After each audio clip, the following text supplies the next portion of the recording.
প্রাকৃতিক সৌন্দর্য ভরপুর কক্সবাজার, পাহাড়ে হেলান দিয়ে সমুদ্রের সৌন্দর্য অবলোকন করা যায় দুচোখ ভরে।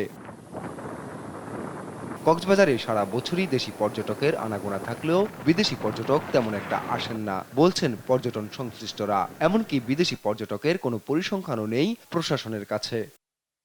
পর্যটন সংশ্লিষ্টরা বলছেন, গেল এক বছরে তাদের হিসেবের খাতায় বিদেশি পর্যটকের সংখ্যা একেবারেই শূন্যের কোটায়। আমাদের যে সম্পদগুলো আছে, যে প্রাকৃতিক যে সৌন্দর্যগুলো আছে, ওগুলো যদি আমরা বিদেশিদের কাছে যদি প্রচার করতে পারি, প্রচুর পর্যটক কক্সবাজার আসবে বলে আমি ধারণা করছি। দেশি পর্যটকরাও মনে করছেন, পর্যাপ্ত বিনোদনের ব্যবস্থা না থাকায় এবং আধুনিক সুযোগ সুবিধার অভাবে বিদেশি পর্যটক টানতে পারছে না কক্সবাজার। আধুনিক বিনোদনের সুযোগ সুবিধাগুলো আমরা এখানে পাই না, যেটা বিদেশি দিতে পারে।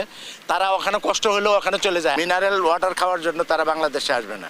তাদের সেই ফ্যাসিলিটিগুলো আমরা যদি দিতে পারি, আমরা মানে অনেক বৈদেশিক মুদ্রা আমরা অর্জন করতে পারবো। সদিচ্ছার অভাবে মুখ থুবড়ে পড়ছে এমন অপার সম্ভাবনা বলছেন বিশেষজ্ঞরা। বিদেশি পর্যটক আনতে গেলে যে উদ্যোগ এবং যে আয়োজন দরকার, তার যথেষ্ট ঘাটতি রয়েছে। আমরা আসলে বিদেশি পর্যটকের বাংলাদেশে আগমন, এই ব্যাপারে আমরা আসলে কতটুকু সিরিয়াস, এই ব্যাপারটা নিয়ে আমার যথেষ্ট সন্দেহ রয়েছে। এদিকে এবারের পর্যটন দিবস উপলক্ষে অনেকটা দায়সারা আয়োজন কক্সবাজার ঘিরে। নেই তেমন কোনো উৎসব মুখরতা। খোদ জেলা প্রশাসকের মুখেই শোনা গেল নানান অব্যবস্থাপনার কথা।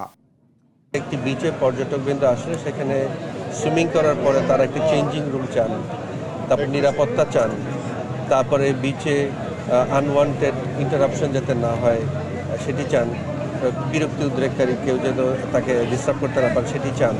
পাশাপাশি বিচ থেকে আমাদের হোটেল পর্যন্ত যাওয়া আসা এবং শহরের ভিতরে যে যাতায়াত, এগুলোর সুবিধা তারা চান। পাশাপাশি বিচটি তারা পরিষ্কার দেখতে চান। তো আমাদের এখানে আমরা প্রায়শই দেখি যে আমরা শুনে থাকি যে এখানে বিচে ময়লা আবর্জনা ফেলা হয়, তারপর আমাদের প্লাস্টিক ফেলা হয়, এগুলো শুনে থাকি আমরা। সংশ্লিষ্টরা বলছেন, একটি আধুনিক পর্যটন কেন্দ্র হিসেবে কক্সবাজারকে গড়ে তুলতে পারলে এখান থেকেই আয় করা যাবে প্রচুর বৈদেশিক মুদ্রা। নিউজ ডেস্ক, দেশ টিভি।